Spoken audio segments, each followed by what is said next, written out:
দেখছেন নিউজ 18 বাংলা। মিমি রয়েছে আপনার সঙ্গে। এই মুহূর্তে গুরুত্বপূর্ণ খবরে নজর রাখবো। বেঙ্গালুরুতে ক্যাফে বিস্ফোরণে কাঁথি থেকে ধৃত দুই।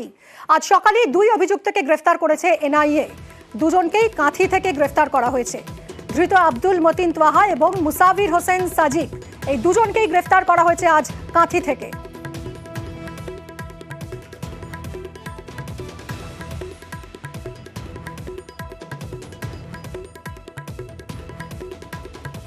দুই প্রতিনিধি রয়েছেন আমাদের সঙ্গে। এই বিষয়ে ডিটেলে জানাবেন অমিত এবং সুজিত। প্রথমে একটু অমিত, তোমার কাছেই আসি। কিভাবে, কোথা থেকে গ্রেফতার করা হলো এই দুজনকে?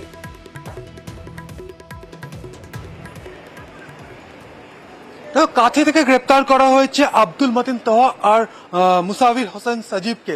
দুজনই রামেশ্বর ক্যাফের যে বিস্ফোরণের ঘটনা, সেই ঘটনায় কিন্তু তারা যুক্ত। বিশেষ করে যেটা এনআইএ সূত্রে দাবি করা হচ্ছে যে মুসাফিরের বিরুদ্ধে কি অভিযোগ, মুসাফিরের বিরুদ্ধে অভিযোগ কাফেতে আইইডি প্লান্ট করা, অর্থাৎ সেই বিস্ফোরক সেখানে রেখেছিল এবং গোটা বিস্ফোরণে কিন্তু পরিকল্পনা করেছিলেন হচ্ছে মাস্টার মাইন্ড ছিল হচ্ছে আব্দুল মতিন তোহা। এবং বিস্ফোরণের পর থেকে কিন্তু এরা এলাকা ছাড়া ছিল, গা ঢাকা ছিল, বিভিন্ন ডেরা তারা কিন্তু বদলেছে এবং অবশেষে কিছুদিন আগে তারা বাংলায় ঢুকে, সেখানে পশ্চিমবঙ্গে ঢুকে এবং তারা কাঁথির কাছে তারা নাম বদলে, পরিচয় বদলে কিন্তু থাকতে শুরু করে।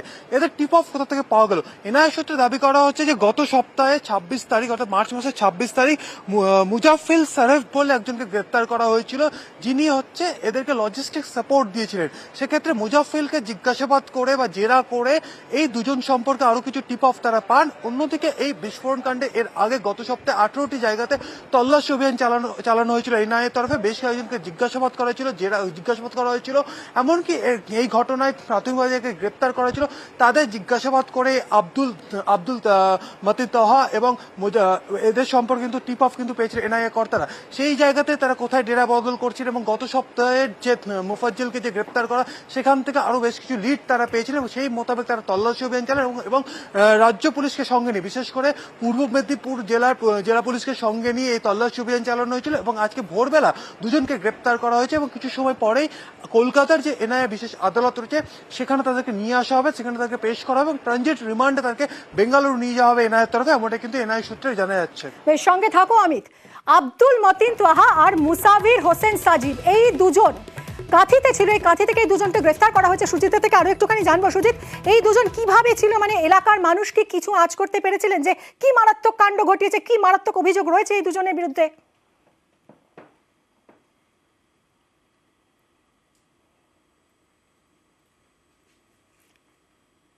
আমরা সুজিতের সঙ্গে আবারও যোগাযোগের চেষ্টা করছি এবং এই মুহূর্তে যে খবরে আমরা রয়েছি, অবশ্যই বড় খবর এই মুহূর্তে।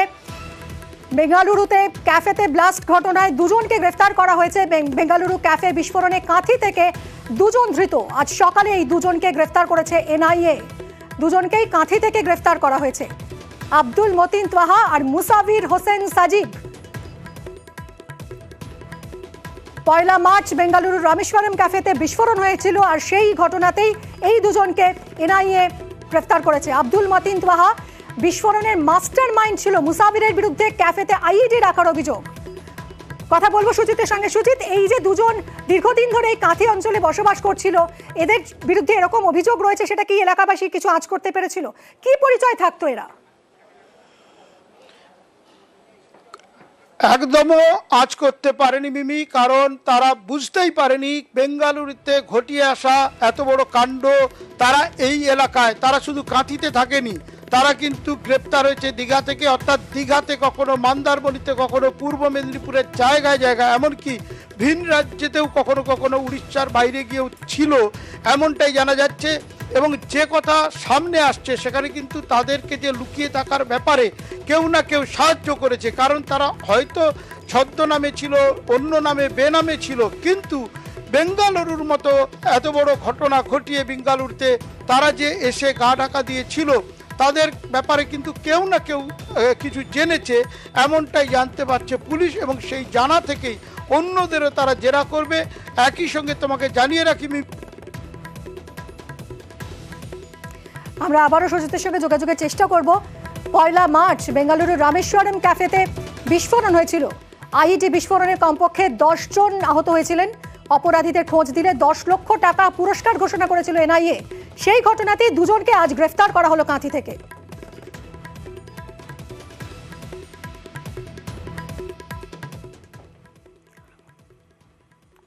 বেঙ্গালুরু বিস্ফোরণে কাঁথিতে ধরপাকড়, তৃণমূল সরকারকে নিশানা করেছে বিজেপি। 2 ঘন্টায় ধরিয়ে দিয়েছে রাজ্য পুলিশই। দিনহাটা সভা থেকে আজ পাল্টা তোপ দিয়েছেন মমতা বন্দ্যোপাধ্যায় গেরুয়া শিবিরের উদ্দেশ্যে। শুনুন। ওদের একটা ছেলে আছে, বেশি ফোড়ন কাটে, ফোড়নবাজ বলেছে ব্যাঙ্গালোরে একটা বোমা পড়েছিল, লোকগুলো কর্ণাটকের, আমাদের এখানকার নয়।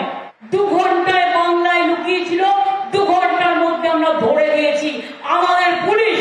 আর সেখানে বলছে বাংলা সেফ নয়, তোর দিল্লি সেফ, তোর উত্তরপ্রদেশ সেফ, তোর রাজস্থান সেফ, তোর গুজরাট সেফ, তোর বিহার সেফ। আর এই কাঁথি থেকে বেঙ্গালুরু বিস্ফোরণের 2 অভিযুক্তকে গ্রেফতারের ঘটনায় ইতিমধ্যেই রাজনৈতিক চর্চা শুরু হয়ে গেছে। পশ্চিমবঙ্গ আন্তর্জাতিক জঙ্গিদের মুক্তাঞ্চল, রাজ্য সরকারকে নিশানা করেছেন শুভেন্দু অধিকারী। পশ্চিমবঙ্গ আন্তর্জাতিক অপরাধী জঙ্গি, তাদের একটা মুক্তাঞ্চল, এটা বারে বারে প্রমাণ হয়েছে। পাঞ্জাবের এখানে যারা বিচ্ছিন্নতাবাদী লোকেরা যুক্ত ছিলেন, তাদের পাঞ্জাব পুলিশ চপারে করে এসে এখানে এনকাউন্টার করেছে। বঙ্গবন্ধু মুজিবুর রহমানের 2 জন ফাঁসির দণ্ডাদেশ প্রাপ্ত খুনি, একজন হাবড়াতে হোমিওপ্যাথি ডাক্তার হিসেবে দীর্ঘদিন ছিলেন, পরে তাকে এনআইএর সাহায্যে গ্রেপ্তার করা হয়। পরবর্তীকালে পার্ক সার্কাস থেকে মাজেদকে গ্রেপ্তার করে ফাঁসি কার্যকর করে বাংলাদেশ সরকার। তাই এটা স্বাভাবিক যে গোটা ভারতবর্ষে যত এই ধরনের বিচ্ছিন্নতাবাদী ঘটনা ঘটে তার সেফ জোন এইটা। পাল্টা এক্স হ্যান্ডেলের নাম না করে শুভেন্দু অধিকারীকে নিশানা করেছেন কুণাল ঘোষ। তিনি লিখেছেন, সবাই জানে সেখানে কোন পরিবার দুষ্কৃতীদের আনে আশ্রয় দেয়, এসবে তাদের ভূমিকার তদন্ত হোক। বাংলার পুলিশ দেশ বিরোধী অশুভ শক্তিকে দমন করতে অবিচল এবং অন্য এজেন্সিকে সহযোগিতা করতেও প্রস্তুত, আবার প্রমাণিত। এক্স হ্যান্ডেলে পোস্ট করেছেন কুণাল ঘোষ।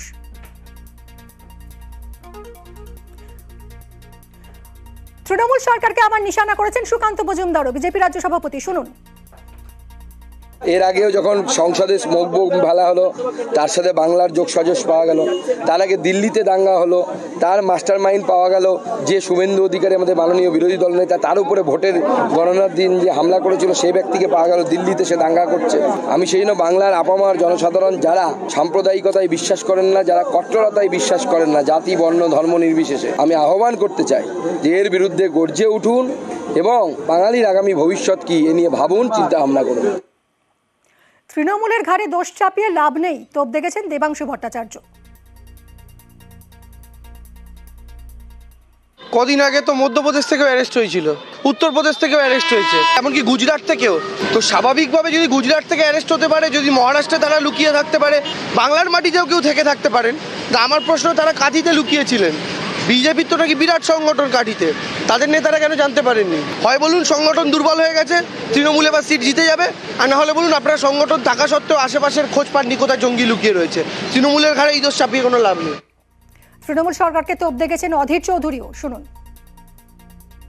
পশ্চিমবঙ্গের সঙ্গে বাংলাদেশের একটা বর্ডার আছে, আপনারা জানেন, এবং এই দুর্বৃত্তরাজ ভারত বাংলাদেশ বর্ডার দিয়ে আজ থেকে না দীর্ঘদিন ধরে চলছে। যেখানে প্রশাসন যত দুর্বল সেখানে তার প্রভাব বাড়বে।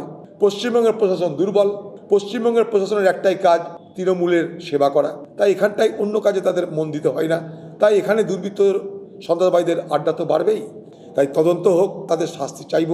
কেন এরকম ঘটনা ভারতবর্ষে বাড়ছে আবার নতুন করে, সেটাও আমাদের দেখা দরকার। কিছুক্ষণ আগে কুচবিহারের দিনহাটায় সভা করেছেন মমতা বন্দ্যোপাধ্যায় এবং এই সভা থেকে ফের একবার নিশ্চিত প্রামাণিককে নিশানা করেছেন মমতা।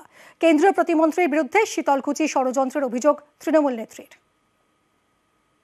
শীতলকুচিতে পুলিশকে দিয়ে গুলি চালিয়ে, বিএসএফ কে দিয়ে ভোটের লাইনে 5 জনকে হত্যা করেছিল। গরু পাচার, ডাক পাচার, মানি লন্ডারিং, তার বিরুদ্ধে নাকি কোনো কেস নেই। কারণ থাকবে কি করে? তিনি যে কোচি হোম মিনিস্টার, কোচি কাঁচা হোম মিনিস্টার। এত ক্রিমিনাল কেস আমার কাছে লেখা আছে, আমি একটা একটা করে কেস বলতে পারি। চ্যালেঞ্জ করলে কেসগুলো দিয়ে দেবো। এদের স্বরাষ্ট্রমন্ত্রী আর তৃণমূল চোর, আর তোমরা হচ্ছে মাফিয়াদের সর্দার। লজ্জা করে না? ভারতবর্ষের মতো দেশ, তোমার প্রার্থী একজন গুন্ডা। ঝড়ে বিপর্যস্তদের ক্ষতিপূরণ নিয়েও নির্বাচন কমিশনের ভূমিকায় ক্ষুব্ধ মমতা বন্দ্যোপাধ্যায়। অসমকে অনুমতি দিলে বাংলায় কেন নয়? আরো 2 কিস্তিতে টাকা দেবে রাজ্যই। দিনহাটার সভা থেকে বার্তা দিয়েছেন আজ মুখ্যমন্ত্রী। এতগুলো যে ঝড়ে বাড়ি ভেঙে গেল, আমরা বলেছিলাম ইলেকশন কমিশনকে, তুমি আসামকে পারমিশন দিয়েছো উৎসবের জন্য, আমি খুশি, কিন্তু বাংলার ব্যাপারে যে লোকগুলোর ঘর বাড়ি সব নষ্ট হয়ে গেছে তাকে টাকা দিতে তোমাদের আপত্তি কেন? ইতিমধ্যে প্রশাসন 20,000 টাকা করে যাদের বাড়ি ভেঙে গেছে তাদের দিয়েছে। বাংলার বাড়ি প্রকল্পে আমাদের একটা প্রকল্প আছে, পারমিশন করা আছে আগেই। আমার বিরুদ্ধে কেস করলে করো, গরিব লোকদের জন্য কাজ করতে গিয়ে আমায় যদি কেস দাও আমি গর্ববোধ করবো, আমি গর্বিত হব। প্রশাসন দেবে, আমি দেবো না, প্রশাসন দেবে, আমাদেরই সরকার দেবে। 20,000 টাকা যারা পেয়েছেন প্রশাসন তাদের আবার 40 দেবে। তাহলে প্রথম কিস্তি 60 হয়ে গেল, আর 60,000 দ্বিতীয় কিস্তিতে পাবেন। ঘর তৈরি করতে শুরু করুন যাদের ঘর বাড়ি ঝড়ে ভেঙে গেছে। দিনহাটা সভা থেকে আজ ফের সিএএ এনআরসি অভিন্ন দেওয়ানি বিধি নিয়ে সরব হয়েছেন মমতা। 3 ধাপেই নাগরিকদের দেশ ছাড়া করার ছক কেন্দ্রের তোপ দেখেছেন মমতা। মাছের মাথাটা হচ্ছে ক্যাব, আর মাছের লেজুটা হচ্ছে এনআরসি, আর মাছের পেটিটা মধ্যখানটা হচ্ছে ইউনিফর্ম সিভিল কোড। মনে রাখবেন, কাউকে দেশে থাকতে দেবে না মোদি ছাড়া, অমিত শাহ ছাড়া, আর এই গুন্ডাগুলো ছাড়া। আমরা আছি বলে বাঘের বাচ্চার মতো লড়াই করি, আমরা জীবন দেবো, তাও ক্যা করতে দেবো না, এনআরসি করতে দেবো না, ইউনিফর্ম সিভিল কোড করতে দেবো না। আমি বলি তুমি আগে নাগরিক হও।